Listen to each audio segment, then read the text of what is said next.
An exploration of the persisting themes affecting this country since independence in What We Leave in Our Wake.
If anybody in 1879 had said, "Where is my future?" Well, your future has to be in land. Land is a crucial commodity, and it's a very scarce and fixed commodity. That's why the land war and the battles over land, the battles with landlordism, were so fierce, so protracted, and so central to Irish history. Because property was power. Because it was essential economically, land becomes essential psychologically also. Now, the reason for that is not land qua land. There's a fundamental misunderstanding about this in the Irish psyche. But it's not land that the Irish craved fundamentally. It's security. The Land League is an extraordinary movement, and the victory in the land war is an extraordinary achievement. If we're looking at the Irish experience in comparative global perspective, there is nothing that compares with the success of the Land League in achieving, in a very short period, in effect security for the vast majority. 10,000 landlords roughly are replaced as owners by roughly 500,000 farmers.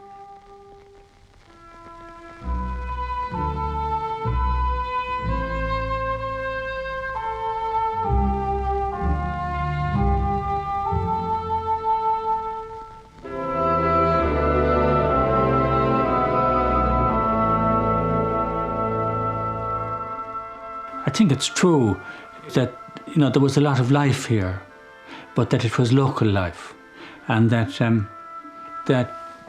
often the quality and spirit of the people varied enormously, even over the course of a few miles. And it was like as if there was thousands, or hundreds certainly, of different countries.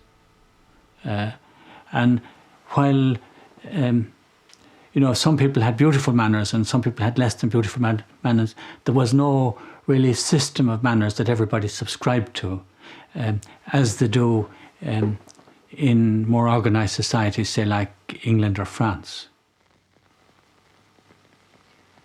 The family is a sort of halfway house between the individual and a more structured notion of a whole society.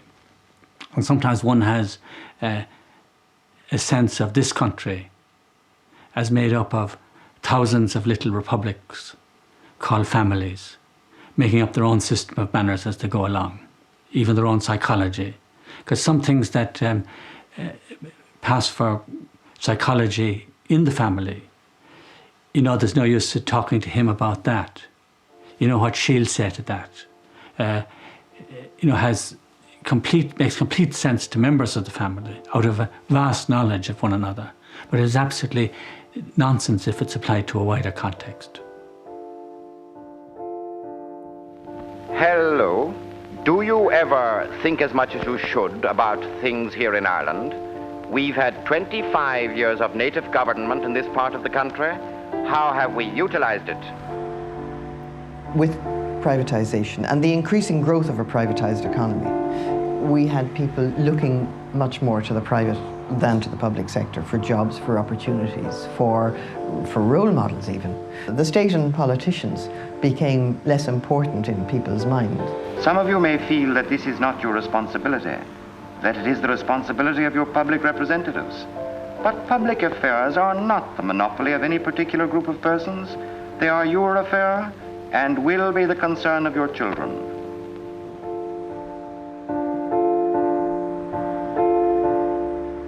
We are still an adolescent nation. We don't have a civic society or a notion of common values and standards and a sense of common purpose. Nor have we had the area to debate a sense of common purpose and of common values. Because in a way, you know, the church decided all that stuff. It decided what the common values were. It dominated all the societies in which that debate might have taken place, and it made very sure that no dangerous ideas were brought in there. It made sure that it had its hand on everything. Ah, John, it's true for them. We are an unfortunate priest-ridden race, and always were and always will be till the end of the chapter. If we are a priest-ridden race, we should be proud of it.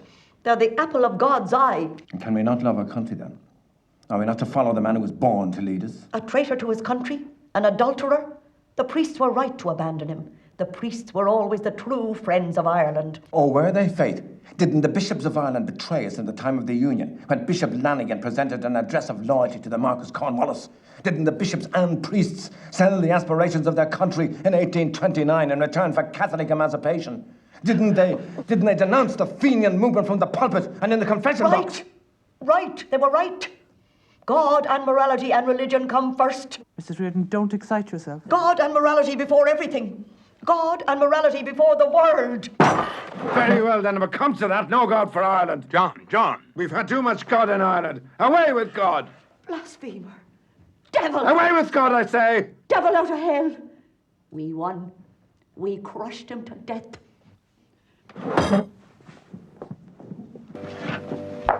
Please come back.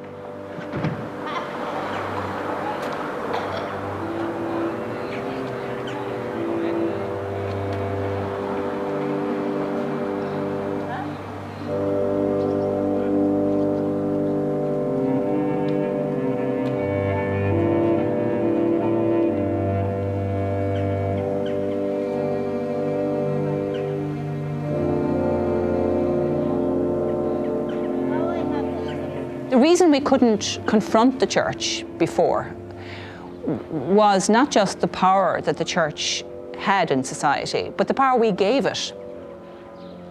The only progress really is if you develop an independence of spirit, an independence of mind, that allows you to stand back from whatever orthodoxy is dominant and confront it. You know, without fear, or even with fear, but still confront it.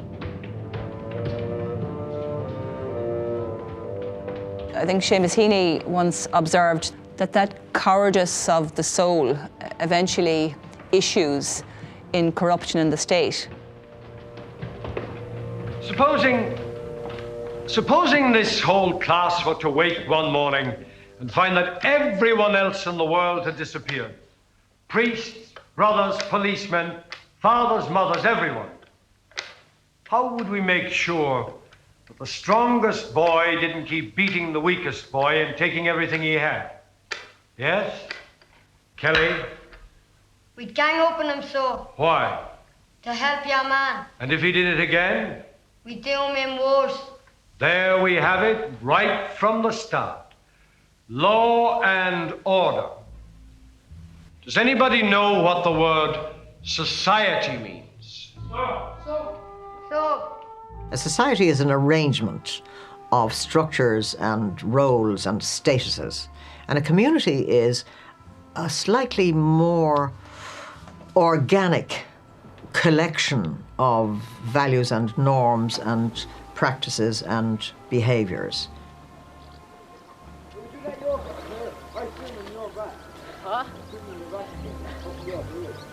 Between community, society and state, there was the intervening element of government. And government was an expression of the society's requirement for order. But the state was greater than that. So the distinction between the state and the government would be something to the effect, to me, that the government is a temporary praxis. It is temporarily the way in which people divest themselves of the burden of organising their own affairs and pass them on to a group of people whom they designate as worthy and capable of carrying it out. Whereas the state is, in a sense, larger than both the citizenry and the government, and has an overarching integrity within which the government seeks to create a fair-minded and egalitarian society.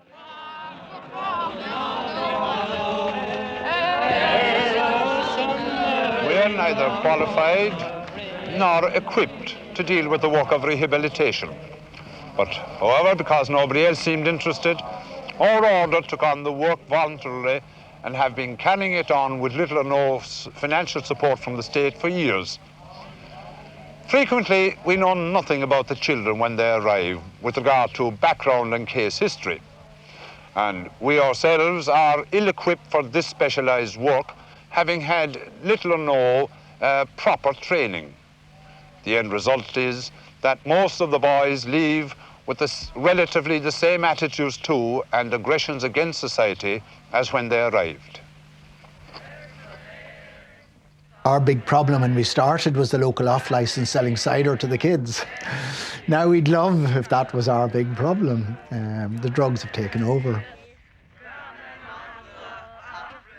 People say they can't understand why some people take drugs. I say I can't understand why some people don't take drugs. You know, life can be so miserable and so meaningless that drugs is the only relief and comfort that they have. And that's a sad reflection on our society. And it's a sad reflection on the values of our society, which identify pleasure as being the whole purpose of education, the whole purpose of work, and the whole purpose of life.